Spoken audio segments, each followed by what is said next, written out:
How many original pieces of music do you think have been recorded, scored, or improvised and performed on the spot? Tens of thousands, hundreds of thousands, millions? It's probably way more than that. How can there be so much music with only a limited combination of notes?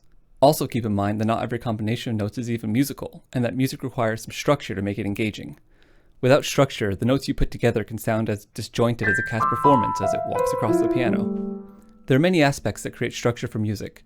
There's scales, harmony, rhythm, melodies, chord progressions, tempo, time signatures, and so on. In this video, we're going to start with scales, since understanding them will help with concepts of melodies and chords later on.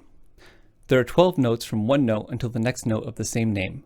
So, from C to the next C, there's C, C sharp, D, D sharp, E, F, F sharp, G, G sharp, A sharp, B, and C again. However, you won't use all these notes when you play a song. In fact, in most cases, you only use about 7 of them. The notes used in a composition will be the notes of a scale, and the scale is the sequence of notes that will follow a specific pattern. With 7 notes, you will have a diatonic scale, whereas if you use all 12 notes, you'd have a chromatic scale. Take this pattern, which doesn't use any sharps or flats, for example. Starting on C, which we refer to as the tonic, we then play D, E, F, G, A, B, and then C again. The last C is called the octave, and it's the 8th note of the scale, and double the frequency of the tonic. Listen to the tonic being played with the octave. It sounds like the same note, just higher. That's because the frequency of the octave is exactly double that of the tonic. The jump from C to D is called a whole step because it skips the C sharp. You'll also hear this referred to as the tone. From D to E is a whole step. From E to F is called a half step, or a semitone, since there are no notes in between. The difference in pitch between two notes is known as an interval.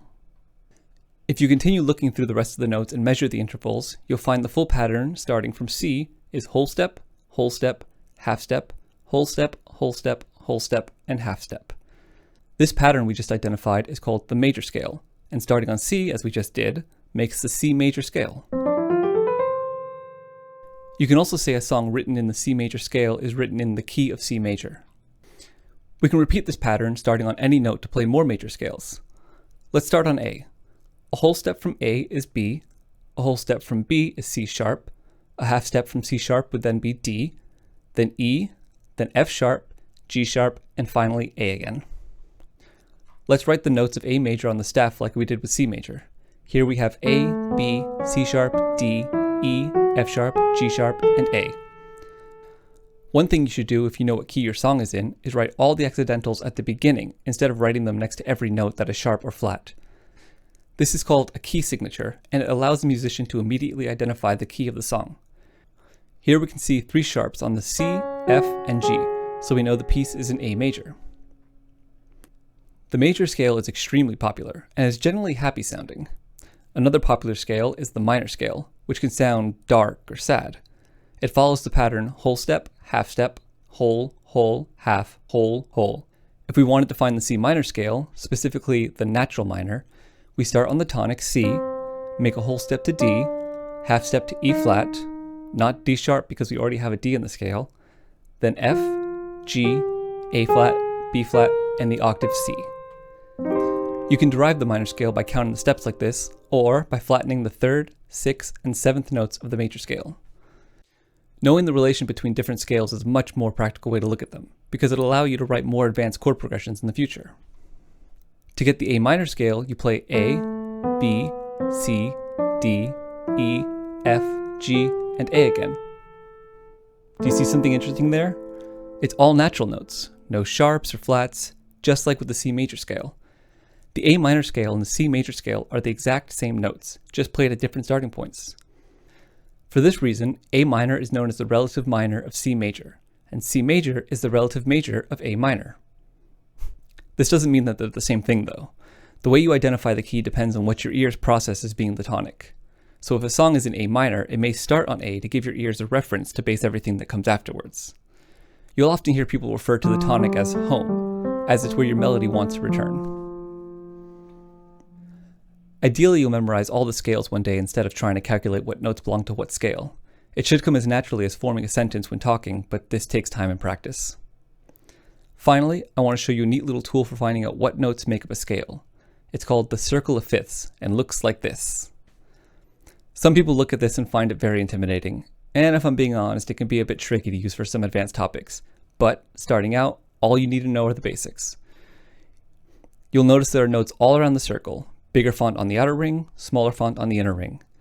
If you look at the top, you'll see C for C major, and just below it, a little a for A minor, since C major is the relative major of A minor. C major has 0 flats or sharps. As you move clockwise from C, you'll begin increasing the number of sharps in the scale. So the next letter is G, and G major has 1 sharp. Easily enough to know what the sharp note is, you just look back 2 spaces, which is F. So G major has 1 sharp, F sharp. The next note is D, so D major has 2 sharps, which are F sharp and C sharp. You continue this pattern until you reach the bottom, which is F sharp major, with 6 sharps, F sharp, C sharp, G sharp, D sharp, A sharp, and E sharp. It works in the other direction with flats too. From C at the top, each note you move counterclockwise, the scale has 1 more flat, but its flat note is the next note in the sequence. So F major has 1 flat, which is B flat. B flat major has 2 flats, B flat and E flat. At the bottom we have G flat major, where every note is flat besides F. F sharp major and G flat major are the same scale, just one uses flats and the other uses sharps, essentially. As you get more advanced in your music writing, the circle of fifths will become a very powerful tool, so I encourage you to get familiar with it now for deriving scales. If you're without this tool at some point and you haven't remembered your scales, remember you can always figure them out with the pattern mentioned earlier. Okay, let's recap. There are 12 notes in the chromatic scale, 7 notes in the diatonic scale.